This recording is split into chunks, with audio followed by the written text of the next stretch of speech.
तो इसी तरह मैं ये जो कुरान सादा मिसालें देता है ना, ऐसे ही मैं भी देसी मिसालें देता हूँ। एक मैंने जो भी एथियस्ट हो जाए ना, देखो जो एथियस्ट होते हैं ना, उनकी बहुत सारी वजूहात होती हैं, जो खुदा के मुनकिर होते हैं। एक वजह तो कोई टेंशन होती है, वो वजह दलील नहीं होती। उनके लिए दुनिया में मुश्किलात और गम बहुत आ रहे होते हैं, वो दुआएं कबूल नहीं हो रही होती, तो कहते खुदा होता तो मेरी मुश्किलात हल करता।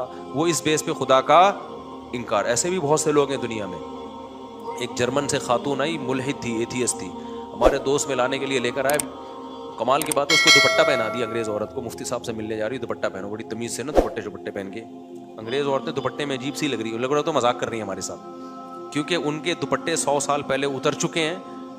अब दुपट्टा लगता है कि अजीब सा ही लग रहा होता है उनके ऊपर। खैर वो दुपट्टे में आई, अल्लाह उसको जज़ाए खैर दे। तो उसने वो खुदा की मुनकिर थी। क्यों? उसने कहा कि मैं बचपन में गॉड ने मुझसे मेरी माँ छीन ली, मुझे माँ की ज़रूरत थी, बचपन में मेरी माँ मर गई, तो इस गज़ब में उसने कहा मैं नहीं मानती अल्लाह को, खुदा को नहीं मानती, ये जुल्म किया मेरे साथ, जाओ हम भी नहीं मानते। तो ऐसी फजूल बात ना।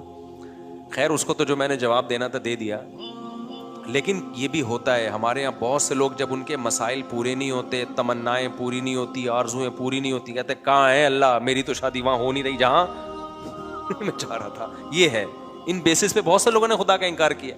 मेरी तो तनख्वाह इतनी है ही नहीं, वो मेहनत कर नहीं रहा, पैसे कमा रहा है, हम तो 5 टाइम नमाज पढ़ रहे हैं, दुआएं मांग रहे हैं, तबलीग में सर रोज़ा लगा के देगा, बे कोई अल्लाह मल्ला माज अल्लाह नहीं है। ये होते हैं परले दर्जे के बेवकूफ़। ये अल्लाह के वजूद को ऐसे मानना चाहते हैं कि अल्लाह हो लेकिन हम खुदा के खुदा हों, वो हमारा बंदा हो। इनको वो वाला खुदा चाहिए जिसके ये खुदा हो। अनतलिदल अमतु रब्बतहा, बांदी किसको जनेगी? अपने आका को। वो जनना शुरू, बच्चे बापों ने अपने बापों को पैदा करना शुरू कर दिया। लोग ये कहते हैं ना, हम टेंशन में हमारे अल्लाह ने ये भी नहीं किया, ये भी नहीं किया।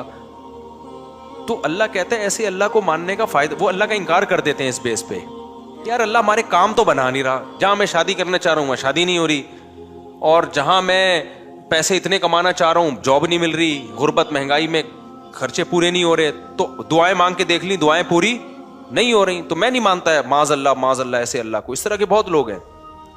भाई बात यह है कि जब आप अल्लाह को मान रहे हो ना, तो अल्लाह का मतलब पता है क्या है? कि चलेगी उसकी, चलेगी आपकी नहीं। अल्लाह कहता है ऐसे वाले अल्लाह को मानो, ऐसे वाले अल्लाह। जब अल्लाह की चलेगी तो अल्लाह चाहेगा तो आपकी मर्जी की हो जाएगी शादी, नहीं चाहेगा तो नहीं होगी। अल्लाह चाहेगा तो आपको आपकी मर्जी की जॉब मिल जाएगी, नहीं चाहेगा तो नहीं मिलेगी। तो अल्लाह को मानने का मतलब अल्लाह वो है, हम अल्लाह थोड़ी हैं। तो चाहते अल्लाह की पूरी होंगी, हमारी थोड़ी पूरी होंगी, हमारी उतनी पूरी होंगी जितनी अल्लाह चाहेगा। तो अगर आपने ऐसे अल्लाह मानना है कि आप सब कुछ आपका चले, तो फिर अल्लाह कहते फिर मैं किस बात का अल्लाह हो गया भाई? अल्लाह तो फिर तू है। यहां एक इश्काल होता है कि भाई जब अल्लाह ने अपनी ही चलानी है तो हमसे दुआओं का क्यों कहता है? एक सवाल होगा, जब अल्लाह ने मेरी वहीं करवानी थी जहां अब्बा चाह रहे थे, मेरी वाली तो अल्लाह ने दिलानी नहीं थी मुझे, तो फिर अल्लाह ने मुझे यूं क्यों कहा कि रातों को उठ के तहज्जुद में दुआएं मांगा करो? ये क्यों कहा अल्लाह ने? अबे देखो, मैं आपसे कहता हूं, मैं किसी वजीर हूं, फर्ज करो मैंने आपसे क्या एप्लीकेशन लिख के दो, एक प्रॉपर वे तरीका है, ये काम आप चाहते हो ना, आपके घर में बिजली का कनेक्शन लग जाए, गैस का कनेक्शन लगेगा तो फिर भी नहीं, लेकिन एक मिसाल दे रहा हूँ गैस का कनेक्शन लग जाए, तो आप एक एप्लीकेशन दो, प्रॉपर तरीके से लिख के दो, तो हम आपका वो काम कर देंगे। यहाँ दफ्तर में खड़े होकर हमारा सर खराब मत करो। होता है ना, जैसे मुझसे कोई मिलने के लिए आता है, बेवक्त आ जाए, तो मैं कहता हूँ भाई एक तरीका है, एडमिन से रब्ता करो, फिर बताओ क्यों मिलना चाह रहे हो। बाज़ दफ़ा बिला वजह रिश्ते के लिए आ रहे होते हैं, हमारी शादी करा दें, तो भाई मैं नहीं शादियाँ कराता लोगों की, ये काम मेरा है ही नहीं। तो कोई वजह बताओगे, वो वजह माकूल वजह होगी, फिर हम टाइम दे देंगे, उस टाइम पे आ जाना। मैं तो फिर फारिग करके बैठता हूँ अपने आप को उस टाइम पे। तो लेकिन आप उस टाइम पे भी आ गए, फिर भी मैं नहीं मिल रहा, तो आपको गुस्सा आएगा ना। फिर हमें ये लंबा चौड़ा प्रोसेस, बोलो बताया क्यों था भाई? पहले उस्मान से रब्ता करो, फिर कोई मुफ्ती साहब की डायरी में देखेंगे स्लॉट खाली है तो इसको दे दो, ये सारा करके भी आए, तो जब मुफ्ती साहब है ही नहीं। आज मैंने जोहर में किसी को निकाह का टाइम दिया था, जोहर में मैं जामे तुरशीद में, मुझे ज़रूरी काम था और मुझे काम की वजह से मैं नहीं आ सकता था, लेकिन चूंकि मैंने टाइम दिया था, सिर्फ एक 5 मिनट का उसका निकाह पढ़ाने के लिए मैं इतना लंबा सफ़र करके आया और निकाह पढ़ा के वापस गया। मेरा 1 घंटा लगा, लेकिन क्यों? अगर मैं नहीं आता तो बुराई होती ना। ये अगला कहता है यार मुफ्ती साहब ने टाइम दिया और भाग गए। हालांकि मुझे बहुत मुश्किल हुई थी वो निकाह पढ़ाने, लेकिन मैंने कहा यार या तो टाइम नहीं देते, दिया है तो अब उसको पूरा करना है, या तो एक हफ्ता पहले मुझे पता चल जाता ना मेरी, तो मैं एक हफ्ता पहले वो कैंसिल कर देता, लेकिन ऐन वक्त पे कैंसिल करना गैर अखलाकी हरकत है। इल्ला ये कि कोई बहुत ही इमरजेंसी हो जाए, तो ऐसी इतनी बहुत इमरजेंसी नहीं थी। कितना टाइम मैंने 5 मिनट के काम के लिए अपना बर्बाद किया, 1 घंटा बर्बाद, इस सेंस में नहीं कि वो वाकई बर्बाद, लेकिन जाहिरी लिहाज से तो बर्बाद ही हुआ ना। लेकिन बात यह है कि जब एक आम आदमी इसका ख्याल कर रहा है कि जब किसी को टाइम दिया हो तो भाई पूरा करना है, इल्ला ये कि इमरजेंसी हो जाए, एक प्रोसेस रखा है, जब आप उस प्रोसेस को पूरा करोगे तो फिर तो टाइम देना है। तो अल्लाह मियाँ ने भी जब ये कह दिया कि भाई ऐसे ही नहीं, बल्कि बाकायदा दुआ मांगो, 2 रकत पढ़ो, हाथ उठाओ, गिड़गिड़ाओ, मुझसे मांगो, मैं देता हूँ, हमने सारा प्रोसेस पूरा कर लिया, फिर भी अल्लाह दे नहीं रहा, उसकी कहीं और हो गई, उसके बच्चे हमको मामू कह रहे हैं। फिर आदमी को गुस्सा आता है, यार ये एथियस्ट लोग बहुत से यही कहते हैं कि फिर बोला क्यों था दुआएं मांगो, जब गवर्नमेंट हमें कहती है एप्लीकेशन लिख के दो और जब तुम्हारा नंबर आएगा तो इस एप्लीकेशन पे गौर होगा तो हम ये तुम्हारा नलका लगवा देंगे। जब गवर्नमेंट नलका नहीं लगाती, हम गवर्नमेंट पे लानतें भेज रहे होते हैं, यार हमारे गटर के ढक्कन की 50 दरख्वास्तें हमने जमा करा दी हैं, गटर का ढक्कन नहीं लग रहा, करप्ट हुकूमत है, ये है वो है, तो यही होता है। फिर हम हुकूमत का इनकार कर देते हैं, बगावत पे आते हैं। तो हम अल्लाह मियाँ भी हमें कहा कि उदऊनी अस्तजिब लकुम, दुआएं मांगो, मैं तुम्हारी दुआओं को सुनूंगा, तुम्हारी पुकार का जवाब दूंगा, सब जूते का तस्मा भी मांगना हो वो भी टूट जाए तो मुझसे मांगो। तो अल्लाह ये तो जूते के तस्मे मुझसे मांगो, और हम जनाब तुझसे जरूरी चीजें मांग रहे हैं। रोटी तो जरूरी है, रोजगार जरूरी है, और गरीबों को कितनी गालियां आजकल फेसबुक पे पड़ रही हैं। तो अल्लाह ये तो अब ये तो हमने सरोजा भी लगा लिया, हज करके दुआएं मांग ली, बैतुल्लाह के खिलाफ को पकड़ पकड़ के जितना एक्सट्रीम लेवल पे हम जा सकते थे ना चले गए। उम्रे पे गए, वहां हमने बैतुल्लाह के खिलाफ को पकड़ पकड़ के दुआएं मांगी, मगर फिर भी हमें मामू के अलावा कोई लफ्ज नहीं मिला। बहुत से लोग इस चक्कर में एथियस्ट होते हैं कि यार ये कोई खुदा वुदा माज़अल्लाह नहीं है, होता तो कुछ तो उसको तरस आता ना हमारे ऊपर।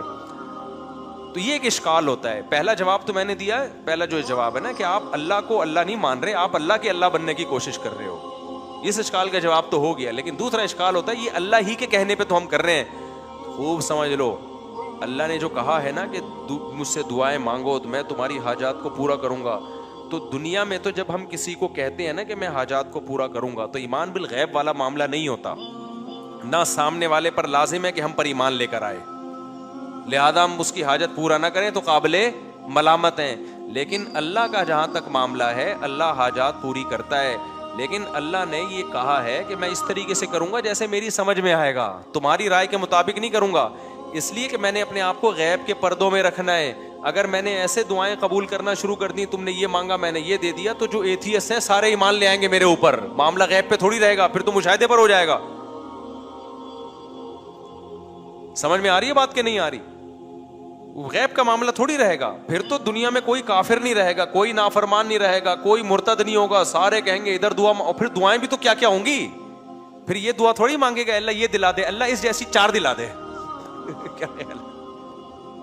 जब गए बैतुल्लाह में दुआ मांगी, अल्लाह 1 करोड़ की जॉब लग जाए, फौरन फोन आ गया लग गई है। फिर हाजतें लोगों की कोई महदूद है या लामहदूद है? लामहदूद हाजत, सारे गंजे पहुंचेंगे, अल्लाह हमारे सर पे बाल हो गए, जिनके बाल उग गए हो कहेंगे अल्लाह जो गिर रहे हैं वो भी आ जाएं, अल्लाह कोई मरे ही नहीं, ना मेरी अम्मा मरे, ना मेरे अब्बा मरे, ना मेरी बीवी मरे, ना मेरा शौहर मरे, ना मेरा बच्चा मरे, फला फला सब मर जाएं। तो ये निजाम कायनात क्या हो जाएगा भाई? तबाह बर्बाद हो जाएगा, तबाह बर्बाद हो जाएगा। इसलिए अल्लाह ने कहा कि मैं हूं, मेरे होने पर अगर मैं दुआ बिलफर्ज कबूल नहीं कर रहा तो इससे मेरा इनकार लाजिम नहीं आता, क्योंकि मेरे वजूद पर तो 20 दलाइल हैं, उन दलाइल का कैसे इनकार करोगे तुम? इसकी मिसाल ऐसे है जैसे आप गए, आपने एप्लीकेशन दी, वजीर को दरख्वास्त कबूल ही नहीं हो रही, आपको यहां कोई वजीर है ही नहीं, तो अगला कहेगा भाई ये वजीर की कुर्सी है, ये इस कुर्सी पे कैमरा पे देखो बंदा बैठा हुआ है और ये अटेंडेंस हाजिरी है, तो ये नहीं कहोगे वजीर ही नहीं है, ये कहो कि वजीर नालायक है, आपकी मुराद पूरी नहीं कर रहा, या सुस्त है, और अगर नालायक भी नहीं है, सुस्त भी नहीं है, फिर यकीनन कोई हिकमत है। तो वजीर के बारे में तो हम पाकिस्तान के वजीर के बारे में नहीं कहेंगे कि कोई हिकमत की वजह से काम नहीं कर रहा, वहां तो रिपोर्ट क्लियर है, कर ही नहीं रहा, वो तो आज तक किसी के पैसे लिए बगैर काम किया ही नहीं उसने। अल्लाह पे ना रिश्वत का इल्ज़ाम लग सकता है, ना अल्लाह पे ये इल्ज़ाम लग सकता है कि माज़ अल्लाह वो बंदों के काम कर करके थक गया है, तो अल्लाह के बारे में यही कहा जाएगा। और उसने दुआ कबूल नहीं की है तो भाई वो हमारा काम है फाइल जमा करा देना, और वो इस तरह से नहीं कर रहा, किसी और तरह से। वो अपने बंदों को लावारिस नहीं छोड़ता। हाँ, उसने एक हिकमत के तहत एक तरीका रखा हुआ है कि ऐसे में हर एक को जाहिरी तौर पे देना शुरू कर दूं तो ये खुदा बन जाएंगे, मैं क्या बन जाऊंगा? बंदा बन जाऊंगा। तो इनको मेरे ऊपर ईमान का मतलब ये है कि मुझे अल्लाह माने और मुझे अपना खैर ख्वाह माने। मैं इनकी हाजत पूरी कर दूं तो भी पूरी करता है, नहीं पूरी करूं तो भी हाजतें पूरी करता है। ये किसी और तरह से कर देगा। हमें क्या पता भाई हमारे ऊपर कौन कौन से हादसात आने वाले थे। आपने दुआ मांगी अल्लाह रोजगार दिला दे, रोजगार दिला दे। अल्लाह ने रोजगार नहीं दिलाया, लेकिन कोई बड़ी आफत से आपको बचा लिया। आप चाहते थे यहां शादी हो जाए, अल्लाह के इल्म में था भाई तेरे लिए अजाब है, ये नहीं है। बहुत से लोग, एक आदमी आया ना अपनी माशूका के बारे में बहुत दुआएं मांगता था, मुझसे भी उसने कहा नहीं हुई शादी। तो मैंने कहा यार इसी में बेहतरी होगी। कह रहे अल्लाह ये भी तो कर सकता था, इसी को बेहतर बना देता मेरे लिए। यानी अल्लाह को ये समझाया जा रहा है, मुसलमान तो ये सोच के सब्र करता है यार मुझे लग रहा था ये मेरे लिए बेहतर है, लेकिन जब अल्लाह ने नहीं होने दी तो इसका मतलब ये मेरे लिए बेहतर नहीं थी, क्योंकि अल्लाह मेरा खैर ख्वाह है, अल्लाह मेरा दुश्मन नहीं है। लेकिन अगला पता है क्या कहता है? यार अल्लाह को ये भी तो ताकत है ना कि इसी को मेरे हक में बेहतर बना के यही दिला भी देता और इसी को ठीक भी कर देता। इसका मतलब क्या हुआ कि आप सारा वो चाहते हो जो आप चाहते हो, तो बेहतर यही है कि अर्श पे आप खुद जाके बैठ जाओ। हमने अपने आप को अल्लाह का ताबे बनाना है। तो पैगंबरों की सीरत से हमें पता चलता है दो किस्म के लोग हैं, एक नाफरमान और एक फरमाबरदार। नाफरमान लोगों को जब परेशानी आती है अल्लाह को बुरा भला कहते हैं, तभी तो कुरान ने मिसालें दी हैं। फिरौन पे भी परेशानी आई ना, मूसा अलैहि सलाम जब आए ना तो फिरौन को टेंशनें शुरू हो गई। एक दफा भी अल्लाह का नाम नहीं लिया फिरौन, बल्कि और बगावत में बढ़ता चला गया। कहने लगा कि जब से मूसा आया है ना माज़ अल्लाह, इसकी वजह से हमारे मुल्क में बदमनी शुरू हो गई है, कहत आना शुरू हो गया है। लेकिन परेशानियां याकूब अलैहिस्सलाम पर भी आई। बचपन में बच्चा गायब, रोते रहे, कह रहे नमाज को बसी व हुस्नी इल्लल्लाह, भाई मैं अल्लाह को अपना गम बताता हूँ। आलमु मिनल्लाहि मा ला तालमून, अल्लाह के बारे में वो कुछ जानता हूँ जो तुम नहीं जानते, तो मुझे यकीन है अल्लाह की इसमें कोई खैर ख्वाही होगी। क्यों? वो समझते थे कि भाई मैं, और याकूब अलैहिस्सलाम के बारे में आसमानी किताबों में लिखा है कि इतनी दुआएं मांगते थे कि उनके घुटनों पे और पेशानियों पे मोटे मोटे निशान पड़ गए थे। जिंदगी भर इतनी दुआएं मांगी, एक दफा भी मायूस नहीं हुए कि यार मैं तो मांगता रहता हूं, उधर अल्लाह ने बच्चा मिलाया ही नहीं मुझसे, और मेरी तो एक बच्चा अभी गुम हुआ है, दुआएं मांग रहे हैं, तड़प रहे हैं, आंखों की बिनाई चली गई, दूसरा भी गुम हो गया। तो कुरान ये वाकयात क्यों बताता है? क्या माज अल्लाह अपनी बुराइयां कर रहा है? सूरह यूसुफ में जब लोग कहते हैं ना एथियस लोग कि हमने अल्लाह से मांगा और हमें तो कुछ नहीं मिला, तो कुरान तो कह रहा है कि याकूब अलैहिस्सलाम का बच्चा गुम गया था, उन्होंने अल्लाह से सारी जिंदगी मांगा, मिला क्या? दूसरा भी गुम गया। ठीक है ना? तो ये तो अल्लाह गोया माज अल्लाह अपनी बुराइयां कर रहा है। ना ना ना ना, अल्लाह अपनी तारीफें कर रहा है कि मैं बाज दफा नवाजता ऐसे हूं, आजमाइशों में डाल डाल के देखता हूं कौन सब्र से काम लेता है। तभी तो जब यूसुफ अलैहिस्सलातु वस्सलाम को अपना अल्लाह ने वालिद से मिलाया, मिस्र का बादशाह बना के, तो फौरन याकूब अलैहिस्सलाम ने कहा मैंने कहा नहीं था आलमु मिनल्लाहि मा ला तालमून, मैं अल्लाह के बारे में वो कुछ जानता हूं जो तुम नहीं जानते। तो इसलिए ये टेंशनों की बेस पे खुदा का इनकार करना, इससे अल्लाह पे तो कोई असर नहीं पड़ता भाई, आपकी टेंशनें कम होने के बजाय बढ़ जाती हैं। तो इस बेस पे जो खुदा का इनकार करते हैं ना, टेंशनों की बेस पे, उनका अंजाम खुदकुशी होता है। और जो ऐसे मौके पे सब्र से काम लेते हैं, भाई अल्लाह है, हमारी मुराद पूरी करे तो भी है, नहीं पूरी करे तो भी है।